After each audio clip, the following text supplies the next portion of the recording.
Christophe, on est ce soir avec Georges Spira et on continue, toujours dans les Juifs d'Orient, mais on fait, je ne sais pas si c'est une pause, mais en tous les cas, on fait un zoom sur l'Alliance israélite universelle, son rôle, de quelle année, quand, qu'est-ce qu'elle a fait. C'est ce soir avec Georges Spira. Bonne étude à tous. Merci Johan, bonsoir à tout le monde.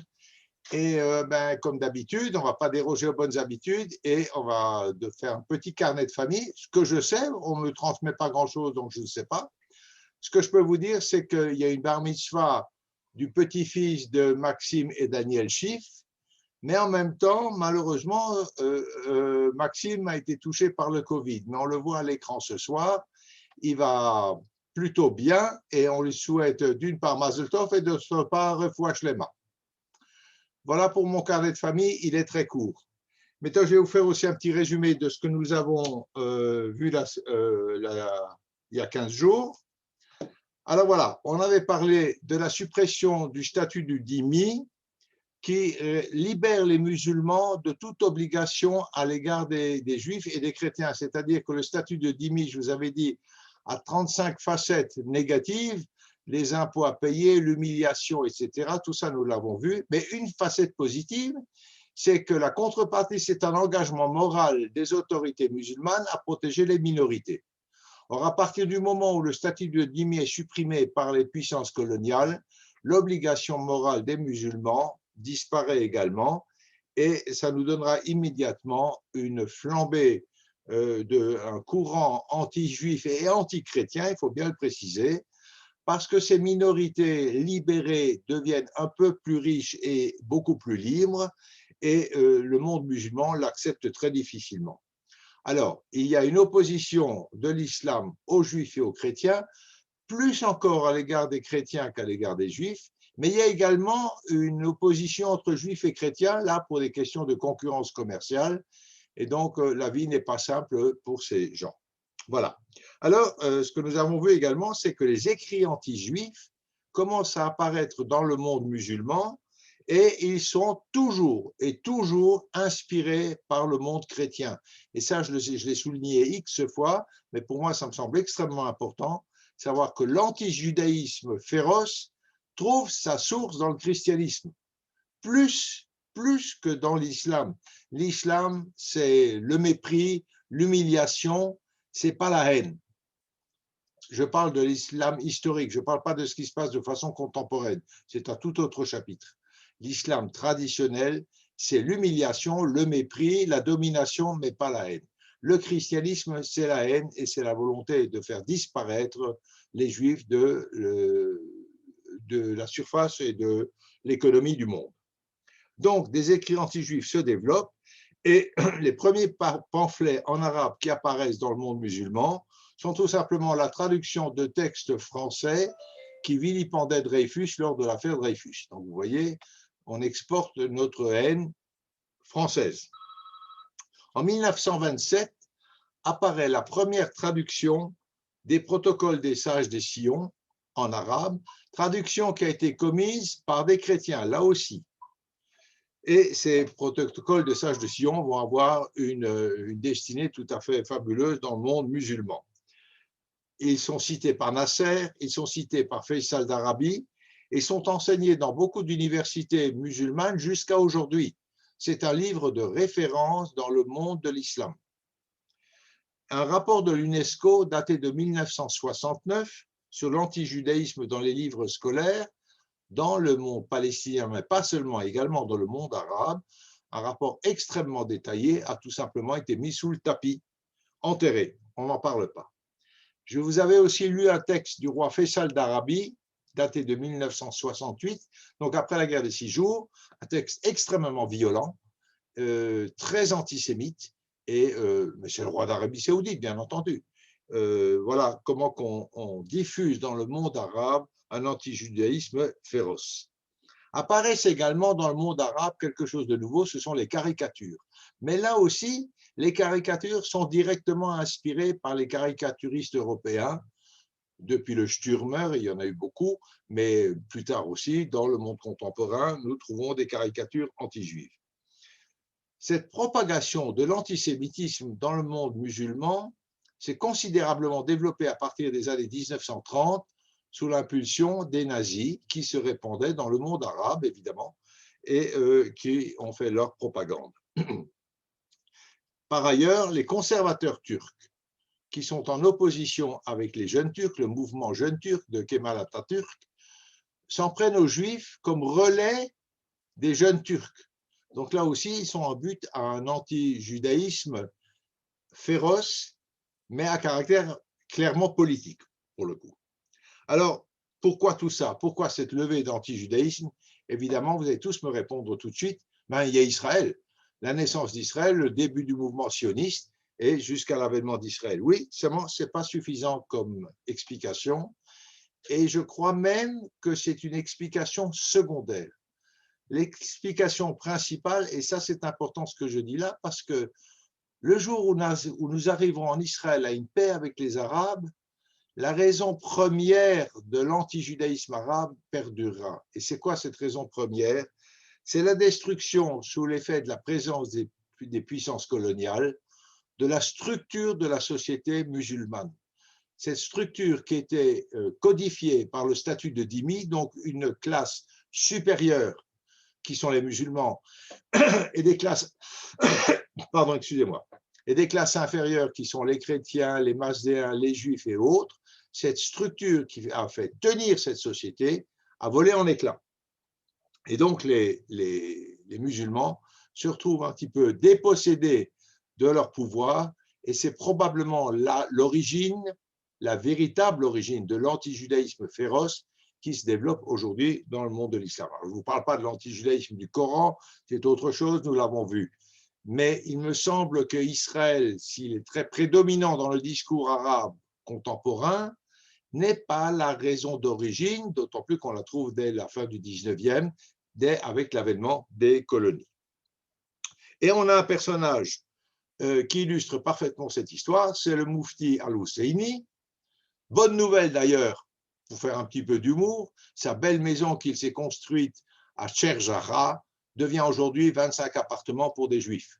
Donc c'est un très joli et juste retour de l'histoire. Le Moufti Husseini propose en 1940-41 à Hitler de régler le problème des juifs dans tous les pays arabes. Il ne s'agit pas d'Israël, c'est pour ça que je le souligne. Il ne s'agit pas de régler le problème juif en Israël, mais dans tous les pays arabes. C'est bien un geste anti-juif et non pas anti-sioniste, contrairement à ce qu'on veut faire croire. Il propose de régler ce problème sur la base des théories völkisch. J'avais utilisé le terme parce que le Moufti écrit à Hitler une lettre en allemand. Et il utilise le terme de völkisch qui fait référence au peuple, qui est un mouvement qui date du milieu du 19e siècle, pan-germanique, absolutiste, nationaliste, et c'est un terme extrêmement populaire et c'est un terme utilisé par les populistes. Deux nuances, utilisé par les populistes, mais très populaire. Et donc, il utilise ce terme pour s'adresser à Hitler, qui finalement n'écoute pas trop ce qu'il raconte, et ça restera à peu près lettre morte, à peu près, je dis bien. Voilà. Et puis, de 1941 à 1948, il y a des émeutes contre les Juifs dans tous les pays musulmans. Les années 48-50 voient le départ massif des Juifs de terres d'islam. Ils quittent l'Orient, en grande partie vers Israël, mais d'autres vers la France, le Canada et d'autres pays. Ce sera bientôt la fin de l'histoire des Juifs en terre d'islam. Nous en étions là. Évidemment, je reviendrai là-dessus en détail, pays par pays, c'est ce qui était prévu, des généralités qui ont quand même duré 5-6 mois à peu près. Et puis ensuite, on fera une étude pays par pays. Mais avant d'atteindre ces pays, je voudrais vous parler de l'Alliance israélite universelle, et c'est l'objet du cours de ce soir. Et pourquoi j'ai inscrit ça au milieu? Parce que l'Alliance israélite a eu une influence déterminante sur le devenir, sur l'évolution des communautés juives des pays d'islam. Et ça, c'est extrêmement important. Les Juifs séfarades ont une très, très grande dette à l'égard de l'Alliance israélite universelle, mais pas seulement les Juifs séfarades. Cette alliance va intervenir également en Pologne et en Russie. Nous verrons ça au cours du débat. Donc là aussi, je vous fais des généralités sur 2, peut-être 3 cours, je ne sais pas. suivi ensuite d'un exemple absolument extraordinaire. Ça, c'est évidemment, c'est pas pour ce soir, c'est pour dans un mois à peu près. Là, je vous raconterai une histoire absolument fabuleuse, mais ce n'est pas l'objet de ce soir. On commence par le début. Je vous fais les généralités de l'AIU, de l'Alliance israélite. Leur impact pays par pays se fera au fur et à mesure que nous développerons l'histoire de chaque pays. Alors, en Israël, ça s'appelle Kol Israël Chaverim. Tout Israël sont des frères ou des amis, quelque chose comme ça, la traduction de l'Alliance israélite universelle. 3 grands livres sont parus sur cette institution. Un livre d'André Chouraki en 1990, si je ne me trompe pas, un livre d'André Caspi en 2010, et très récemment, en 2020, un énorme bouquin de Georges Bensoussan. Ce sont 3 livres importants, ils font 500-600 pages, parce que nous avons beaucoup de matériaux pour nous expliquer ce qu'était l'Alliance israélite universelle à cause des archives de l'Alliance qui existent toujours à Paris, qui sont extrêmement importantes et qui nous donnent à connaître ce qu'a été l'Alliance, ce qu'elle a fait et ce qu'elle fait encore de nos jours. Alors, on va reprendre l'affaire. 1840, il y a l'affaire de Damas. Ça, je vous l'ai raconté, je ne reviens pas dessus. Un moine est assassiné, on accuse un juif, qui est Boucher d'ailleurs, d'avoir assassiné ce moine, et il est condamné. Sauf que le consul de France à Damas arrive, un homme pernicieux, anti-juif, à convertir ce crime, dont il n'est pas du tout certain que ce soit un juif qui l'ait commis, en crime rituel. Et ça provoque une flambée d'antijudaïsme, évidemment en Syrie, mais également en Europe. Voilà le travail du consul de France à Damas. 1840, l'affaire de Damas. 1858, l'affaire Mortara. Alors celle-là, on n'en a pas encore parlé. Je la ferai peut-être beaucoup plus en détail quand on fera l'Italie. Mais sachez simplement qu'un petit enfant qui s'appelle Mortara, il est né en 1851, il décède en 1940 dans un couvent en Belgique. Ce petit gosse, il a 3 ans, il est très malade et il est mourant. Et la bonne de la famille le baptise en cachette pour lui assurer un avenir au paradis chrétien. Et 3 ans plus tard, quand il a 5 ans et demi, 6 ans, des moines le kidnappent et on le ramène dans un monastère. Et on l'élève comme un bon petit chrétien. D'ailleurs, tellement bon petit chrétien que vers la fin de sa vie, il essaiera par tous les moyens de convertir ses parents au christianisme. Il n'y parviendra pas. Toujours est-il que les parents, ils ont appris ce qui se passe, ils réclament qu'on leur restitue leur enfant parce qu'il a été volé. Dixit le pape, il n'en est pas question, cet enfant est chrétien, il n'est pas question de le restituer à une famille juive. Ça a un retentissement énorme dans toute l'Europe. Napoléon intervient, des hommes politiques interviennent, aucun résultat. Par contre, on a un résultat. C'est une flambée anticléricale dans toute l'Europe occidentale à cause de cette affaire Mortara. Donc voilà, 2 dates, 1840, 1858. Ah, il ne t'a pas mis en vedette.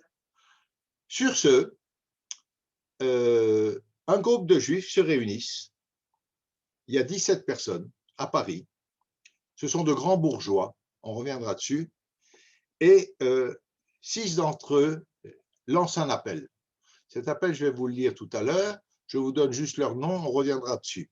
Charles Netter, Aristide Astruc, grand rabbin, Narcisse Leven, Eugène Manuel, Isidore Cahen et Jules Carvalho.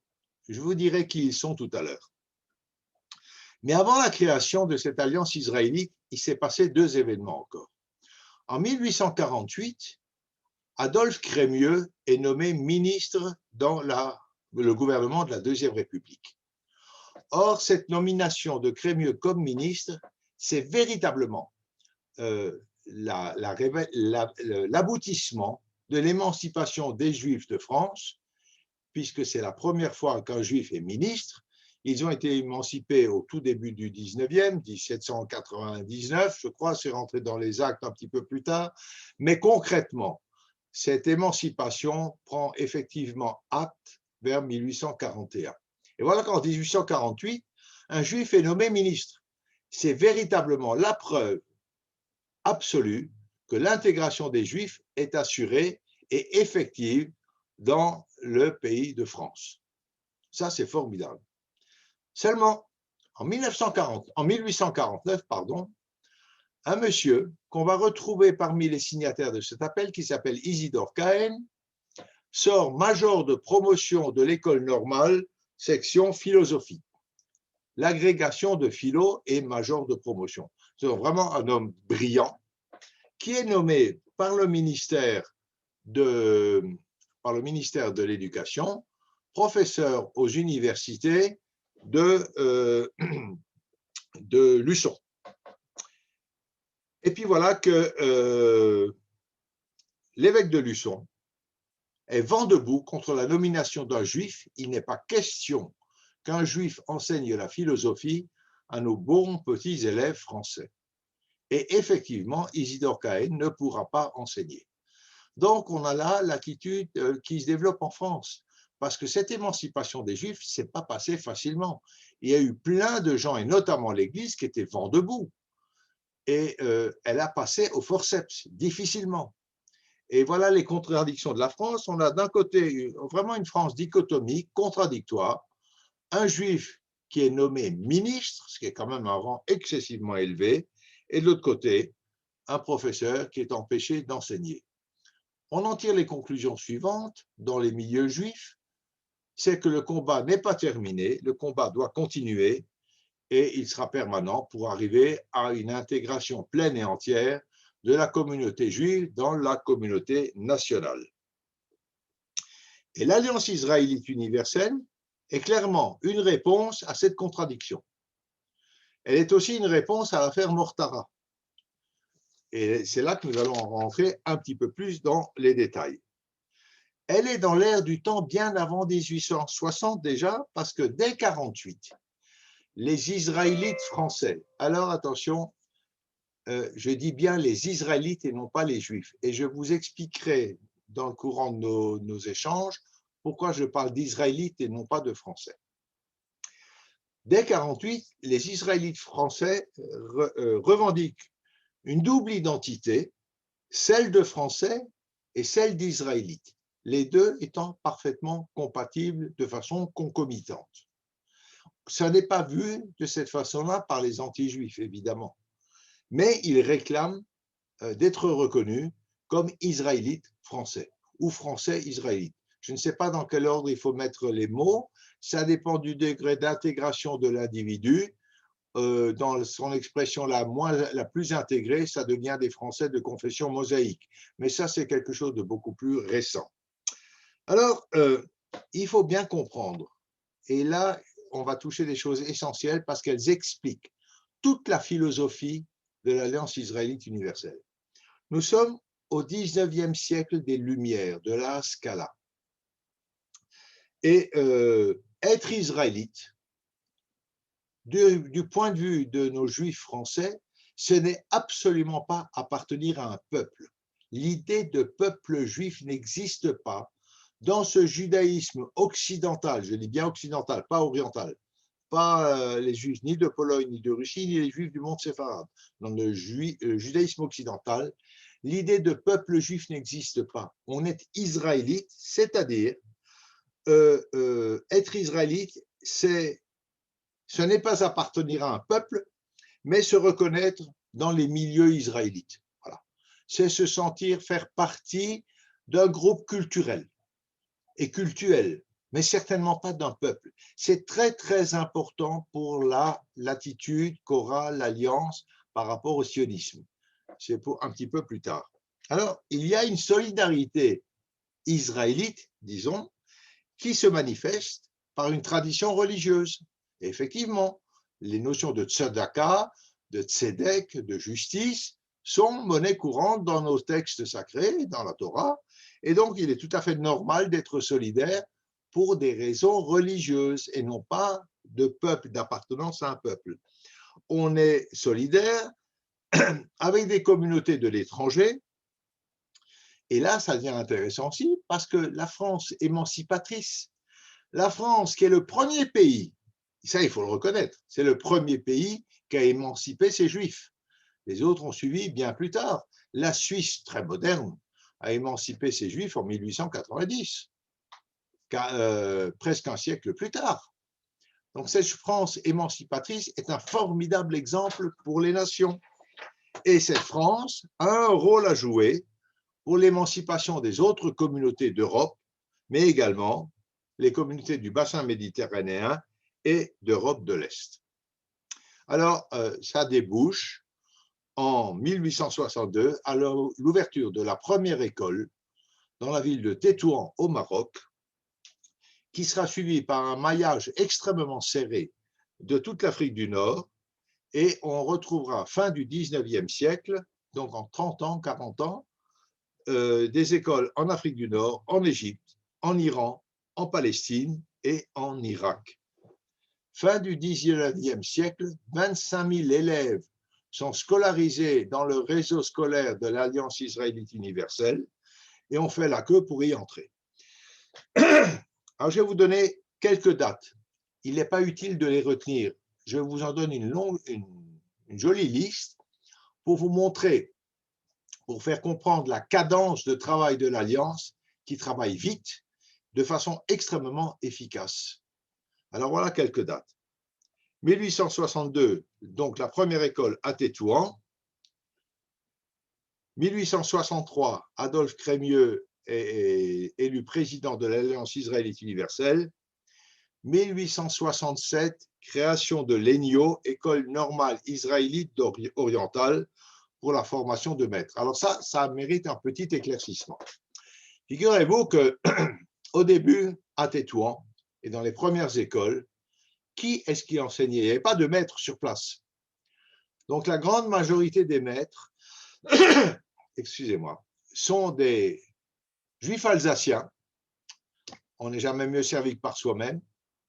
Alors imaginez-vous, des juifs alsaciens, des yékes, des gens qui ont de l'ordre, qui sont toujours impeccables, qui ont un souci maniaque de la propreté, qui parlent évidemment pas l'arabe, débarquent dans un méla, dans un village ou dans une petite ville au Maroc, en face de lui des enfants qui vont pieds nus, dans une crasse épouvantable, qui ne comprennent pas un mot de ce qu'il dit et doit enseigner là-bas. C'est catastrophique. Il n'y arrive pas. Cet homme est complètement perdu, dépaysé, et en face de lui, il a des élèves qui sont médusés, qui ne comprennent pas ce qu'il leur raconte. Alors assez rapidement, l'Alliance prendra deux décisions. D'abord, elle enverra des maîtres qui viendront de Turquie. Pourquoi de Turquie? Parce que les Juifs de Turquie sont à mi-chemin entre le statut du Mellah et le statut du Juif européen émancipé. À mi-chemin. Donc, mieux à même de faire le joint entre Paris et ses enfants. Et deuxièmement, ils parlent le turc ou le judéo-arabe ou le ladino ou une langue en tout cas que ces enfants peuvent comprendre au début. Et donc rapidement, ils viendront enseigner dans ces écoles. Et puis ensuite,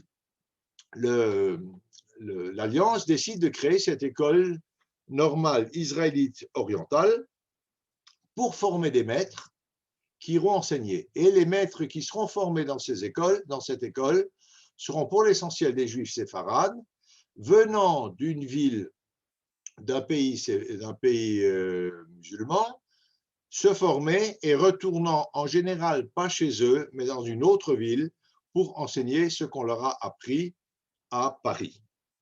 Voilà, donc ça, 1867. 1870, création de l'école agricole de Mikvé Israël, qui existe toujours, donc à Mikvé Israël, excusez-moi. Et création de cette école par Charles Netter, dont je vous ai déjà parlé tout à l'heure, dans les signataires de cet appel. 1878, première école à Tunis, on est là 18 ans après la création de l'Alliance. 1882, Eliezer Ben Yehuda, qui est quelqu'un que vous connaissez bien, c'est le compilateur de l'ivrite moderne. enseigne à l'école primaire de l'Alliance israélite à Jérusalem. En 1898, il y a une école à Téhéran. En 1914, avant la Première Guerre mondiale, c'est l'apogée de l'Alliance israélite. Il y a 183 écoles dans 90 villes. 183 écoles qui ont été créées en l'espace de 50 ans. C'est prodigieux, prodigieux comme effort de la part de cette alliance. Et puis après la Première Guerre mondiale, l'Empire ottoman est démantelé et l'alliance quitte progressivement la Turquie et les Balkans. Je vous fais rapidement la suite. 1940-44, le fonctionnement du siège à Paris est stoppé, mais les écoles continuent quand même de fonctionner comme elles peuvent. C'est très difficile parce qu'il n'y a pas beaucoup de financement. Et la bibliothèque de l'Alliance est pillée par les nazis. Et ça, c'est grave. Après la guerre, on retrouvera une partie de cette bibliothèque, mais pas la totalité. Or, sachez qu'aujourd'hui, 2020, la bibliothèque est certainement l'outil le plus important de l'Alliance et elle nous apporte une masse de connaissances sur le monde juif du 19e et du 20e siècle. Voilà. En 1943, De Gaulle nomme René Cassin président de l'Alliance israélite universelle. Je reviendrai là-dessus tout à l'heure parce que c'est quand même très curieux que ce soit De Gaulle qui se charge de nommer le président de l'Alliance. Nous verrons pourquoi tout à l'heure. En 1945, Emmanuel Levinas est nommé directeur de l'ENIO. Il le sera pendant 35 ans. Et en 1950, s'ouvre une école normale à Casablanca, Maroc. 1940-1950, des dizaines d'écoles sont ouvertes dans le sud marocain, dans l'Atlas marocain et dans le désert, pour des toutes petites communautés qui sont dans un état tout à fait déplorable. Et c'est tout un maillage du sud du Maroc qui se fait entre 40 et 50. En 1956, le Maroc est indépendant. Au Maroc, l'Alliance prend le nom de Ittihad et ferme petit à petit ses écoles sous le nom de l'Alliance pour devenir Ittihad sous surveillance des autorités marocaines. Et l'Alliance quitte tous les pays musulmans qui sont nouvellement indépendants, à l'exception du Maroc, où elle demeurera encore très très longtemps, et nous verrons cette histoire-là quand on parlera du Maroc. 1962, ouverture d'une école primaire et d'une école secondaire à Pavillon-sous-Bois. C'est la première fois que l'Alliance s'occupe d'ouvrir des écoles juives en France. 1962, Pavillon-sous-Bois. 1965, création d'un magazine, Les Nouveaux Cahiers, qui sera remplacé plus tard par les Cahiers du judaïsme. 1986, création du Collège d'études juives.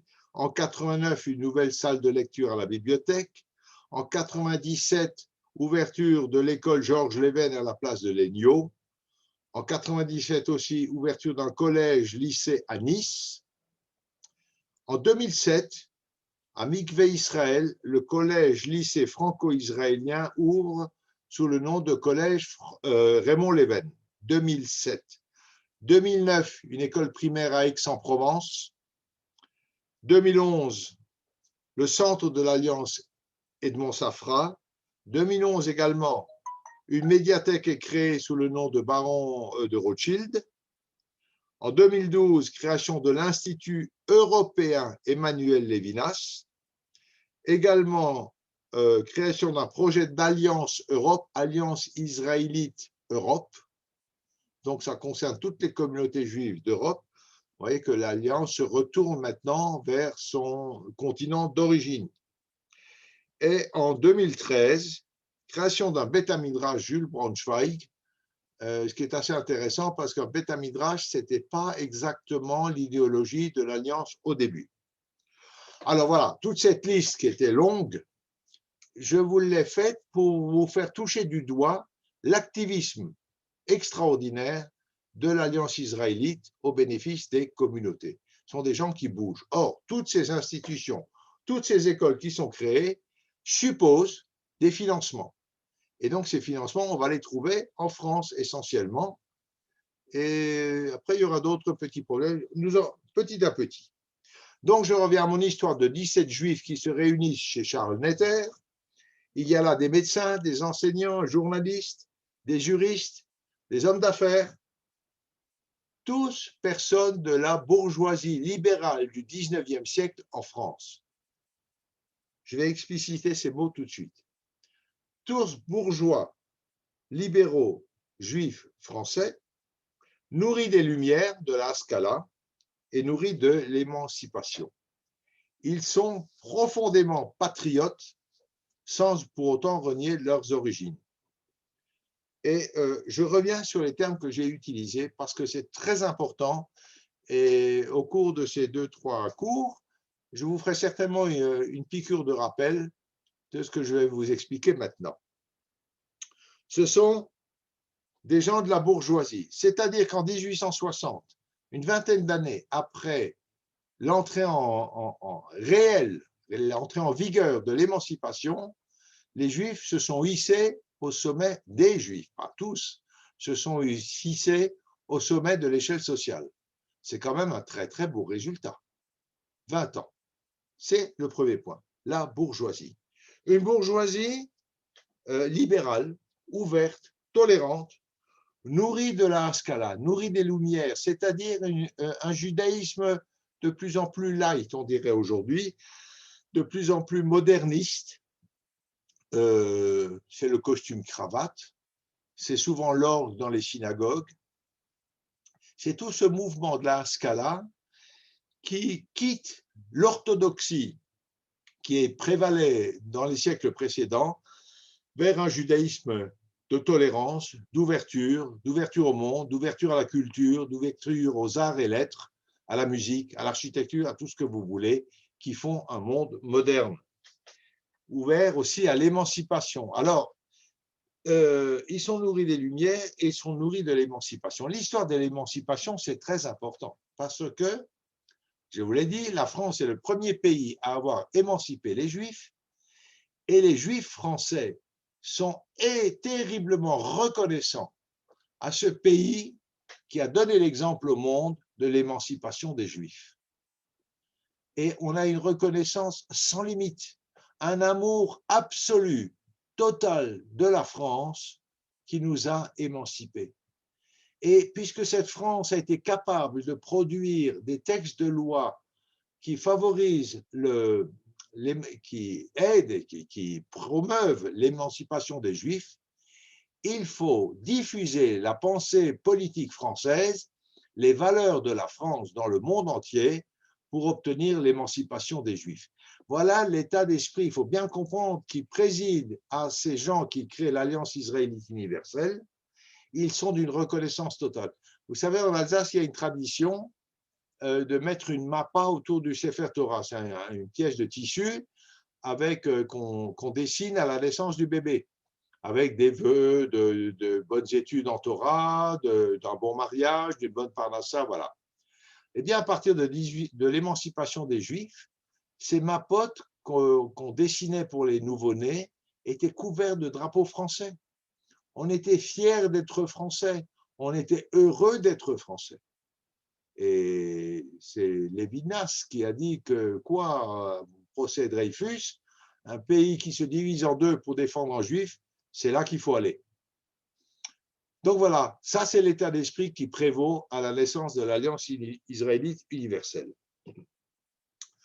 Donc ils sont patriotes et ils lancent le fameux appel des 6. Alors voilà, je vous donne le texte. Rassemblez tous les cœurs généreux pour lutter contre la haine et les préjugés. Créer une société de jeunes israélites, c'est dans le texte, israélites, il ne s'agit pas de juifs, israélites, et militants. Créer une société de jeunes israélites et militants qui se sentiront solidaires de tous ceux qui souffrent par leur condition de juifs ou tous ceux qui sont victimes de préjugés, quelle que soit leur religion. Faire que la culture supplante l'ignorance de quelques fanatiques pour le bien de tous. Si vous croyez que ce serait un honneur pour votre religion, le judaïsme est bien une religion en l'occurrence, si vous croyez que ce sera un honneur pour votre religion, une leçon pour les peuples, un progrès pour l'humanité, un triomphe pour la vérité et pour la raison universelle, de voir se concentrer toutes les forces vives du judaïsme, petits par le nombre, grands par l'amour et la volonté du bien, venez à nous, nous fondons l'Alliance israélite universelle. Voilà, alors ce texte, ce manifeste, il est extrêmement intéressant parce qu'il se réfère d'une part aux idéaux de 1789, d'égalité, de justice, de droits de l'homme, et entre les lignes, quand il parle d'être un exemple pour le monde, c'est bien l'injonction de la Torah que nous devons être un peuple de prêtres, un peuple phare, un peuple qui guide ou qui montre l'exemple à l'humanité. Il s'agit bien de références de la Torah, mais elles sont entre les lignes. Donc, une universalité du message israélite qui se colle, qui s'arc-boute sur les valeurs de la Révolution française. Voilà. Donc, Révolution française, plus un Dieu unique, plus la rédemption universelle par le Mashiach. Tout ceci est contenu dans cet appel et qui aura un très fort retentissement.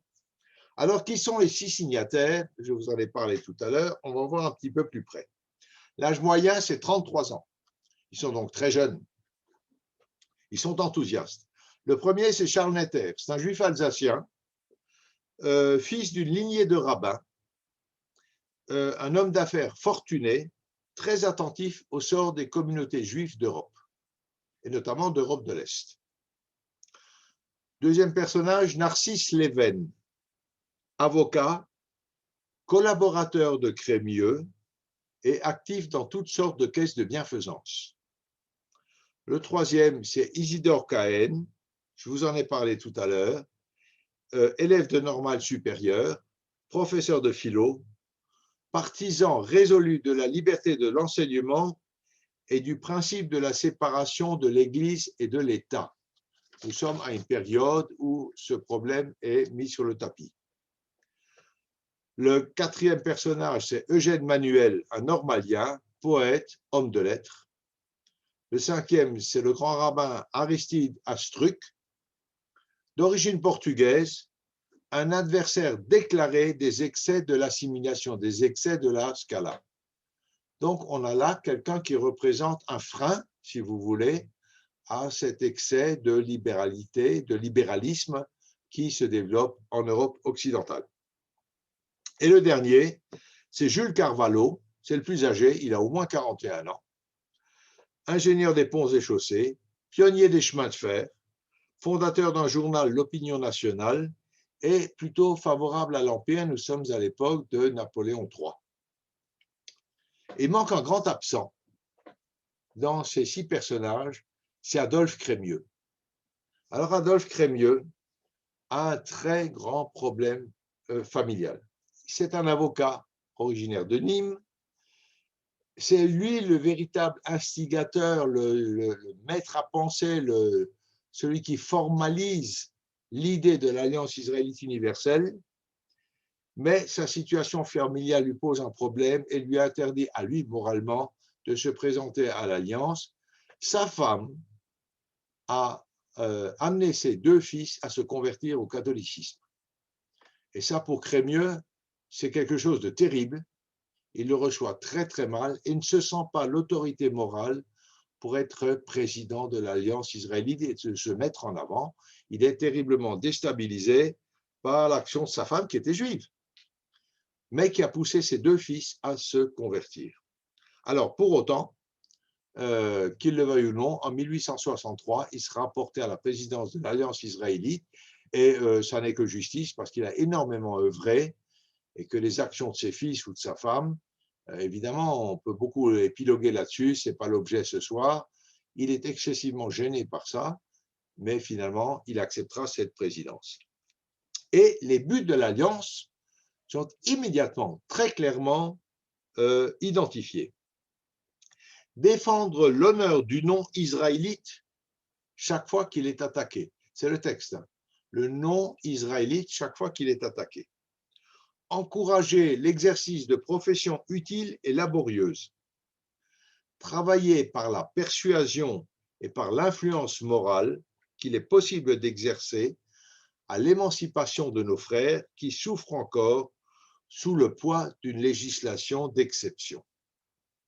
Voilà, les buts sont clairement définis et maintenant il faudra se mettre au travail. Et dès la première année, l'Alliance compte 850 membres, c'est beaucoup, tout de suite, qu'on trouve en France, en Allemagne, en Autriche, en Angleterre, en Italie, en Suisse, en Hollande, en Espagne et même au Venezuela. Vous dire, le retentissement de ce mouvement en quelques mois réussit à avoir des adeptes, des membres dans toute l'Europe et même en Amérique du Sud. En 2010, il y aura 30 000 adhérents à l'Alliance israélite universelle. Elle est venue en aide aux Juifs de Pologne, de Russie et du monde oriental, donc du monde musulman, mais sur des registres différents. Alors elle vient en aide parce que ces communautés souffrent de famine, souffrent de maladies, mais souffrent surtout du fanatisme et de l'intolérance des sociétés environnantes, notamment en Russie et en Pologne, où l'Alliance n'ouvrira pas d'école, il y aura des tentatives, ça n'ira pas très loin, ce n'est pas non plus nécessaire, mais essayera en tout cas d'avoir le plus d'influence politique en sous-main sur le plan politique par des relations, etc., en rencontrant des gens et en essayant de défendre au mieux ces communautés, comme le feront d'ailleurs également Montefiore, le baron Hirsch. Nous reviendrons là-dessus quand on parlera de la Pologne, après 1648. Voilà, donc voilà son objectif. Et il s'agit de s'opposer à l'intolérance et en intervenant auprès des gouvernements et en créant des écoles. En fait, il y a deux territoires. Il y a l'Europe de l'Est, ça c'est la politique. Il y a le monde oriental où il faut scolariser les enfants et leur donner une profession. Alors, évidemment, l'Alliance israélite universelle sera surtout connue pour son réseau d'écoles primaires et écoles professionnelles qu'on retrouve dans tous les pays musulmans. Ces écoles ont pour vocation de fournir une éducation moderne selon des standards français, d'enseigner la langue française. On retrouve là cet attachement, ce patriotisme exacerbé de cette communauté, d'apprendre donc les standards français à une jeunesse juive, mais ces écoles seront également ouvertes à des non-juifs. Le résultat ne sera pas très grand, hein, je vous le dis tout de suite, mais elles sont théoriquement ouvertes également, notamment à des musulmans. En 1939, il y a une centaine d'écoles, 50 000 élèves. Et ce maillage extrêmement important de tout le Maghreb, de tous les pays musulmans, fait apparaître au gouvernement français à partir de 1920 l'Alliance israélite universelle comme un véritable relais, comme une courroie de transmission pour le développement de la francophonie dans les pays arabes. Et c'est pour cette raison, d'ailleurs, que les gouvernements français vont aider l'Alliance israélite universelle. Ça lui vaudra des subventions de l'œuvre française à l'étranger, qui est subventionnée par le Quai d'Orsay. Et figurez-vous que même pendant la guerre jusqu'en début 1943, le Quai d'Orsay financera partiellement, évidemment, les écoles de l'Alliance israélite universelle. Donc, ce développement de la francophonie par le truchement de l'Alliance semble tout à fait essentiel aux yeux des gouvernants français. En fait, plus d'1 million d'élèves, 1 million d'élèves dans 20 pays auront été formés dans les écoles de l'Alliance israélite universelle. Avec un programme bien précis. Alors, premier point, la défense des minorités, la protection des minorités. C'est une des priorités de l'Alliance et il s'agit de défendre les minorités juives, mais pas seulement, toutes les minorités religieuses Et de fait, la première action entreprise par l'Alliance israélite universelle sera en 1860 d'intervenir en faveur des chrétiens du Liban qui sont victimes d'émeutes populaires. 1860, c'est la première action de l'Alliance, intervenir pour les chrétiens du Liban qui nous l'ont bien rendu au travers des siècles, en tout cas des décades. 1863, toujours notre alliance, intervient auprès du gouvernement espagnol et du ministre de la Justice en faveur de protestants qui ont été emprisonnés pour cause de propagande contre l'Église catholique. Et c'est l'Alliance israélite, les Juifs, qui viennent essayer de tirer les protestants de ce mauvais pas. Vous voyez l'ouverture d'esprit. Je ne discuterai pas du bien fondé ou non, mais je vous présente les faits tels qu'ils sont. En 1877, c'est la fin de la guerre russo-turque entre la Russie et donc l'Empire ottoman. Et les grandes puissances se réunissent à Berlin en 1878, et là, l'Alliance israélite réussit un prodige. Elle envoie une délégation et obtient l'inscription à l'ordre du jour. Vous savez que les ordres du jour de ces réunions internationales sont établis des jours ou des semaines à l'avance. C'est vrai aujourd'hui, c'était vrai au 19e aussi. Et l'Alliance vient avec une délégation et obtient la modification de l'ordre du jour pour qu'on y inscrive le problème juif dans les pays qui viennent d'être battus, soulever la question juive. Et c'est le premier exemple de relation internationale ou d'un forum international où l'Alliance israélite est présente ès-qualité, si vous voulez. C'est une ONG. C'est la première fois qu'on peut utiliser le terme d'ONG qui intervient ès-qualité dans un forum international et en plus arrive à modifier l'ordre du jour. Et puis on arrive à des conclusions. La France, l'Allemagne et l'Angleterre vont signer deux décisions. Les différences de croyances religieuses, ne peuvent être motif d'exclusion des droits civils et politiques. De même, elles ne peuvent être motif d'exclusion de certaines professions ou emplois publics. C'est donc une décision de ce forum de Berlin qui vaut pour toute l'Europe. Deuxième décision, il y a une totale liberté de pratique de tous les cultes et aucune entrave à l'organisation interne des communautés des différentes confessions n'est acceptable. Donc voilà que l'AIU obtient des décisions internationales de protection des minorités religieuses dans tous les pays d'Europe où elles se trouvent.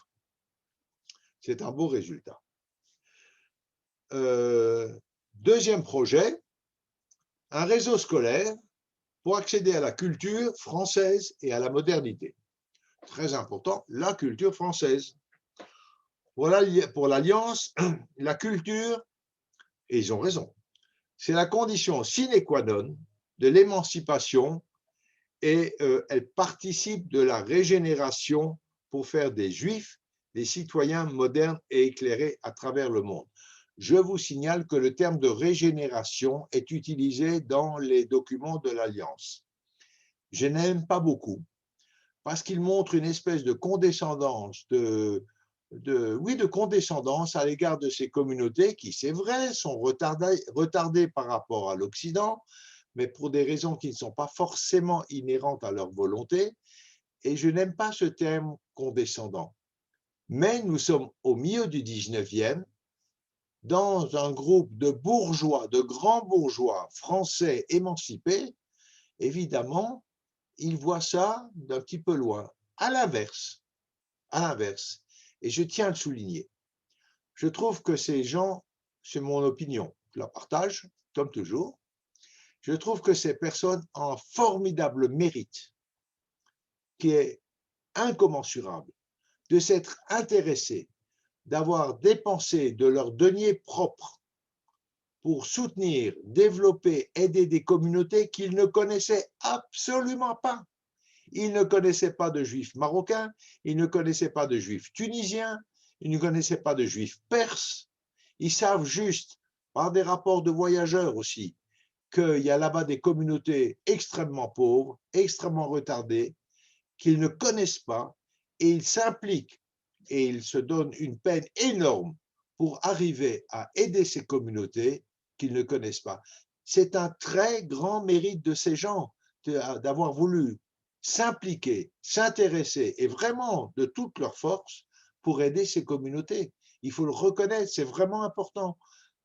Les communautés juives du Maghreb et de tous les pays musulmans doivent énormément à ces bourgeois infatués, émancipés, mais qui se sont décarcassés pour eux. Il faut le dire, décarcassés. Quand on est bien installé comme ces gens, qu'est-ce qu'on a besoin de se casser la tête pour un juif de Tétouan? On a une bonne vie, on a une bonne femme, on a des enfants, on a une belle vie. C'est pas encore les années folles, non. Mais on vit très bien au 19e, quand on a les moyens. Qu'est-ce que j'ai besoin de m'embêter pour des communautés que je ne connais pas? Ce n'est pas un cousin, ce n'est pas quelqu'un que je connais, rien. Ça, il faut tirer un chapeau, un grand coup de chapeau, parce que ces gens ont un mérite énorme pour ce qu'ils ont fait. Ça n'empêche que ce terme de régénération me gêne un petit peu. Mais en tout cas, l'éducation fait partie est absolument essentielle pour faire sortir ces citoyens de leur situation moyenâgeuse et l'amener dans un monde moderne. D'où la création d'écoles qui est absolument indispensable. C'est comme ça que nous arrivons en 1862 à l'école de Tétouan que je vous ai déjà nommée, qui est la première pierre d'un réseau qui offre l'enseignement, alors la grande nouveauté, aux garçons et aux filles. C'était impensable dans ces pays qu'on enseigne les filles. Or, l'Alliance, tout de suite, met en place des réseaux scolaires pour les garçons et pour les filles. Et ça, c'est extraordinaire, parce que ça a permis à ces enfants de sortir d'une situation de dépendance que je vous raconterai dans quelques semaines, et qui est hallucinante.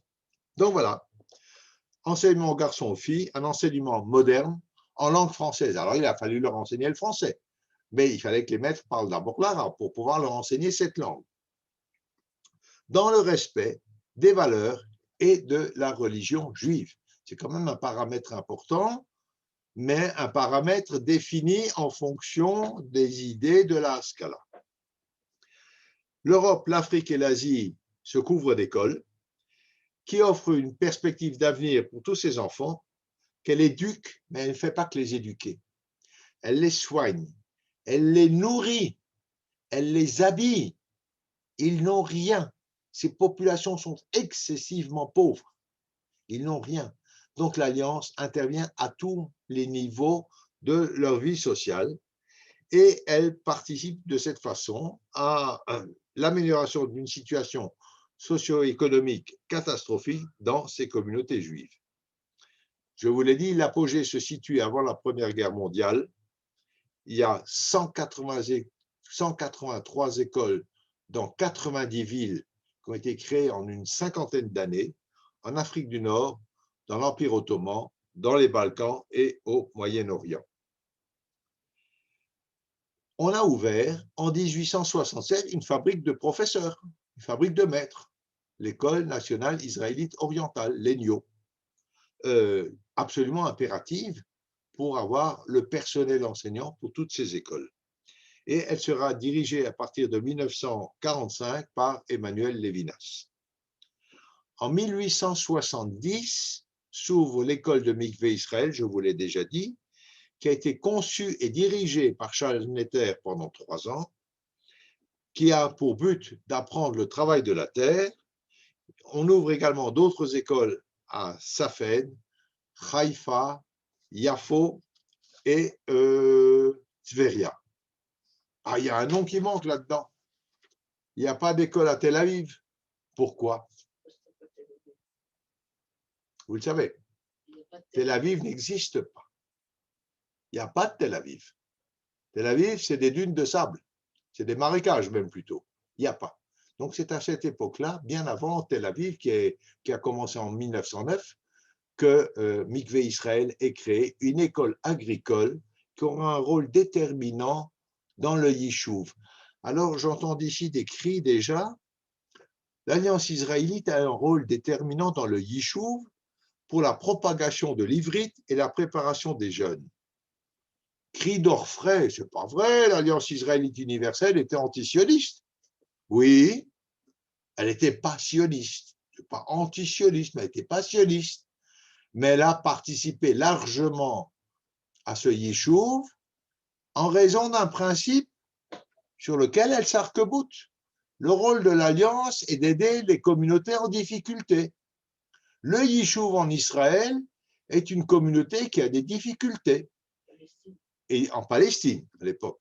Et donc, il est tout à fait naturel et normal pour l'Alliance de s'intéresser à ces communautés de Palestine qu'il faut aider. Rien à voir avec le sionisme. Rien. Nous ne sommes pas sionistes, mais ce sont des communautés en difficulté. Donc le raisonnement, il est extrêmement intéressant parce que aujourd'hui on lit ça à l'aune du 21e siècle, mais on est en 1860. Israël, c'est une idée complètement fumeuse pour ces gens, un truc qui n'existe pas, et vous allez voir qu'ils vont s'arc-bouter là-dessus jusqu'en 1917. Après, ils vont évoluer un petit peu, et après la Shoah encore beaucoup plus. Donc, effectivement, l'Alliance israélite non sioniste a largement contribué au développement du Yishuv, notamment par cette fameuse école agricole. Alors, après la dislocation de l'Empire ottoman, l'Alliance quittera progressivement les Balkans et la Turquie, et entre les deux guerres, entre 18 et 39, elle renforce encore son réseau d'écoles au Moyen-Orient et en Afrique du Nord, sauf en Algérie. L'Algérie est un cas à part, parce que l'Algérie est française depuis sa conquête en 1830, un peu plus tard, et surtout les Juifs algériens ont la nationalité française. Et à partir de là, leur scolarisation est obligatoire, autorisée et obligatoire. Donc, il n'y a pas besoin de réseau d'écoles en Algérie. L'Alliance ne fera qu'ouvrir des réseaux d'écoles religieuses pour enseigner les valeurs du judaïsme et également quand même des écoles professionnelles pour l'enseignement de métiers directement utilisables par la jeune population. Ça, c'est le cas de l'Algérie. Alors, selon la situation politique aussi, l'Alliance va s'adapter. Par exemple, en Turquie et en Irak, ils seront amenés à un certain moment à abandonner l'enseignement du français parce que les Anglais seront majoritairement présents et on exigera, on demandera d'eux qu'ils enseignent l'anglais plutôt que le français. Est-ce que je peux encore…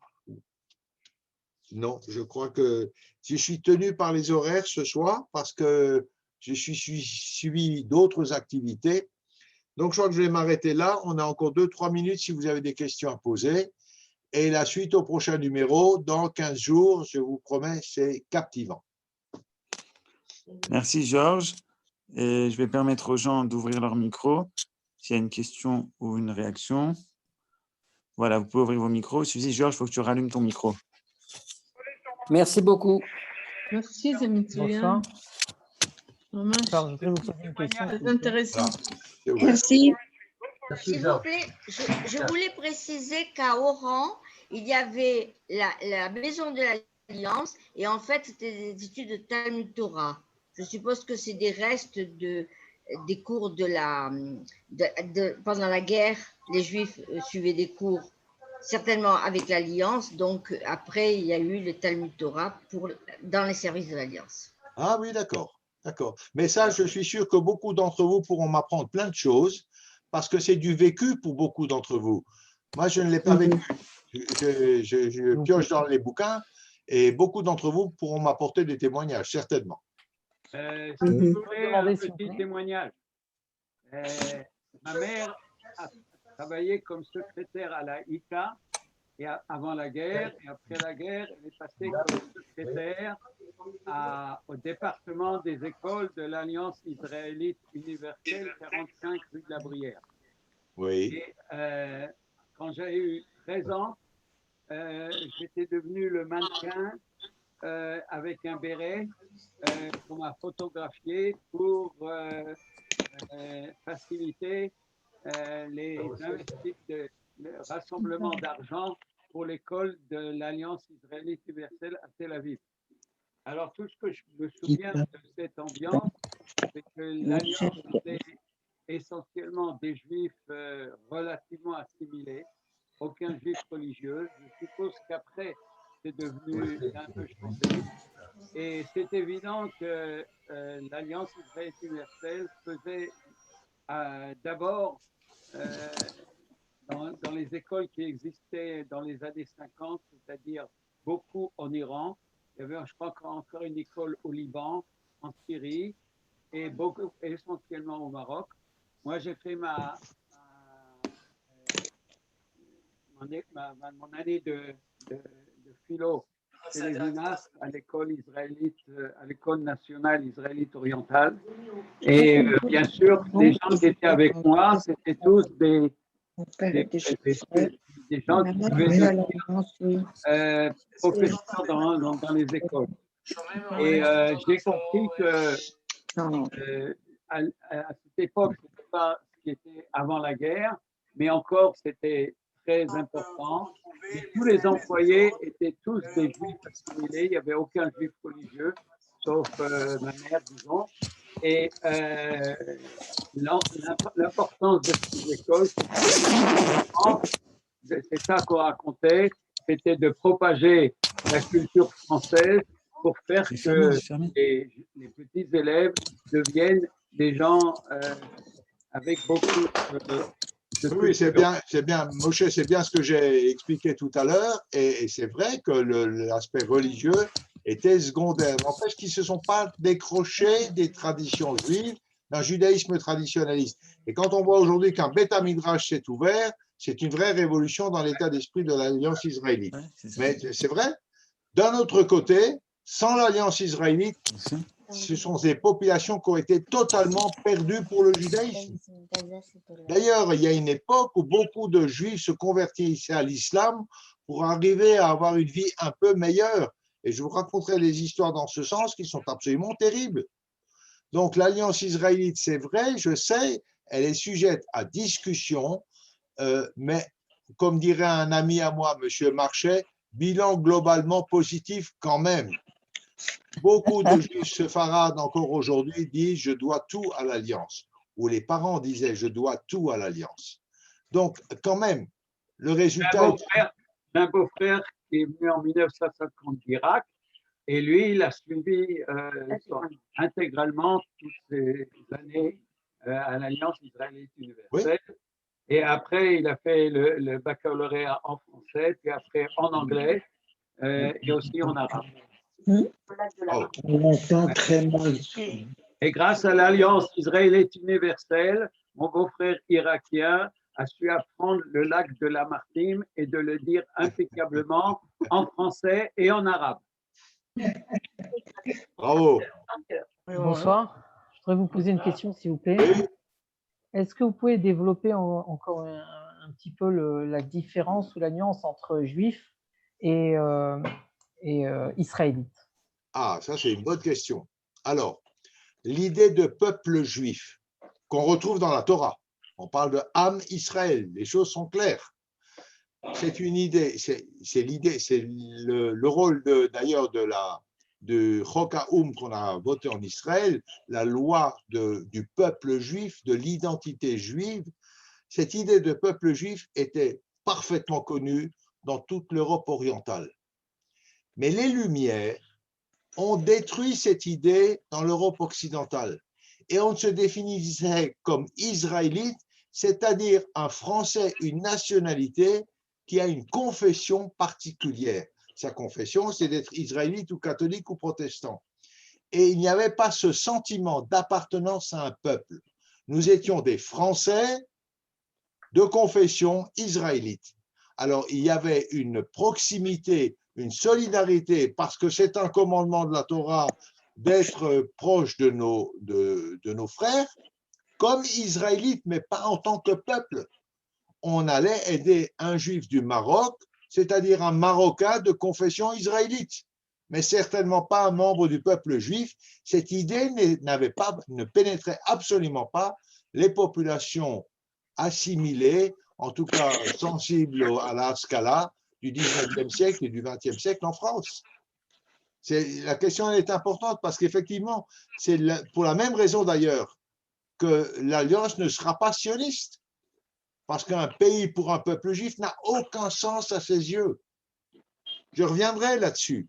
L'idée de l'Alliance, c'est d'obtenir l'émancipation des Juifs pour qu'ils s'intègrent dans le lieu de leur diaspora, que ce soit au Maroc ou en Turquie ou en France ou ailleurs.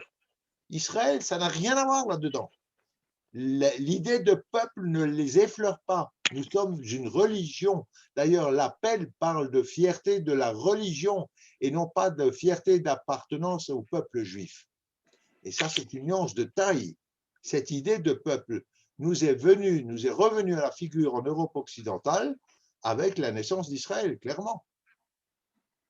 J'ai répondu.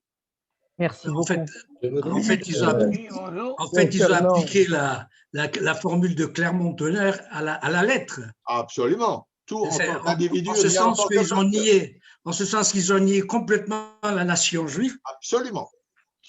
Formulée par Napoléon, d'ailleurs. Absolument. Et puis, à ce moment-là, c'est pour ça qu'ils ont exercé la francophonie. Tout en tant qu'individu, rien en tant que peuple. Exactement. C'était la parole de Clermont-Tonnerre. Cette notion de peuple, c'est Herzl qui l'a remise en marche. Il se présentait en tant que représentant du peuple juif, et c'est lui qui a remis en marche tout le process du peuple, etc. C'est vrai, mais ça ne veut pas dire qu'il ait touché les populations occidentales. Bien sûr. Mais ça a été son... Oui, bien entendu. Ajouter, dans les années 50, le mot juif était un mot péjoratif. Complètement. Moi, j'étais le seul, chaque fois qu'on me demandait ce que j'étais juif. Mais en général, on n'osait pas, même les juifs n'osaient pas prononcer ce mot. Alors, on était devenu un peu moins juif en étant israélite. Tout à fait. Les synagogues s'appelaient des temples israélites. Oui. Le temple étant une notion protestante. Est-ce que le mot Haskalah est approprié lorsque l'on parle du judaïsme occidental? Est-ce que ça ne serait pas plutôt le mot libéralisme en France, réforme en Allemagne? Parce que le mot Haskalah, c'est un concept russe, un concept d'Europe orientale. Je pense qu'on peut l'appliquer quand même, parce que c'est un peu la même idée, c'est l'ouverture, c'est ce qu'on appelait les lumières. La Haskalah, c'est Sechel, c'est l'intelligence, c'est penser, c'est donc s'ouvrir à autre chose, me semble-t-il. Oui, mais le mot Haskalah, enfin, c'est-à-dire le mouvement de Haskalah, c'est qui est différent du mouvement de réforme qui était en Allemagne. Oui, d'accord. Était un mouvement proprement est-européen, particulièrement russe. Dans la mesure où la Haskalah, contrairement à la réforme, le mouvement de la Haskalah revendiquait l'idée de peuple juif, alors que la réforme, elle, avait une idée, ainsi que le libéralisme français, qui est une forme un peu plus édulcorée de la réforme, elle, comme vous l'avez très bien dit, niait la notion de peuple. Oui. Mais les masculines d'Europe orientale, eux, eh bien, revendiquaient l'idée de peuple juif. Je suis d'accord avec toi, mais j'ai dit tout à l'heure aussi, et ça me semble important, c'est que ce mouvement s'est développé en Europe occidentale, surtout en France, sur la base de l'émancipation des Juifs par la France, ce qui n'était pas le cas en Pologne ou en Russie. Oui. Donc, ils étaient rejetés dans leur idée de peuple juif qu'on n'aime pas. Alors qu'en France, c'est autre chose. On a dit aux Juifs, mais vous faites partie de la nation française. Donc, il était impératif de détruire l'idée de nation. D'ailleurs, l'Alliance israélite dira, c'est pas maintenant qu'on vient de nous émanciper qu'il faut venir avec des idées de création d'un État juif. C'est absolument antinomique. On vient de nous dire, vous êtes ici chez vous. Vous êtes un citoyen comme tout le monde. Donc, l'idée d'État juif n'a aucun sens. Notre rôle, c'est d'être ici émancipé. Ce n'était pas la situation en Pologne. Il n'y avait pas d'émancipation. Oui, non, mais je suis d'accord avec vous. Donc, on les rejetait vers cette idée de peuple juif. Maintenant, la suite de l'histoire montrera que l'Alliance se trompe. Et vous savez l'histoire aussi bien que moi. Il y a eu la Shoah, on a révisé complètement la copie, y compris l'Alliance israélite. Sur régénération que vous avez, je voulais simplement rappeler que je crois que c'était le terme utilisé dans le mémoire qui a été remis et la réponse qu'a donnée l'abbé Grégoire. C'était un terme déjà à la fin, tout à fait, absolument. À la fin du XVIIIe siècle pour la régénération des Juifs. Mais c'est terrible que les Juifs aient réutilisé ce terme. C'est oui, mais c'était aussi, là, ça a été le premier pas vers leur émancipation. C'était un peu lié avec l'idée d'émancipation. C'est vrai. Merci pour la réflexion. Bravo Georges. Merci beaucoup Georges. On se retrouve donc dans 2 semaines. On se retrouve dans 2 semaines pour la suite. On se retrouve. Merci beaucoup à tout le monde. Merci beaucoup. Merci Georges. Merci beaucoup. Shavuot Tov. Bonsoir Sigui. Merci.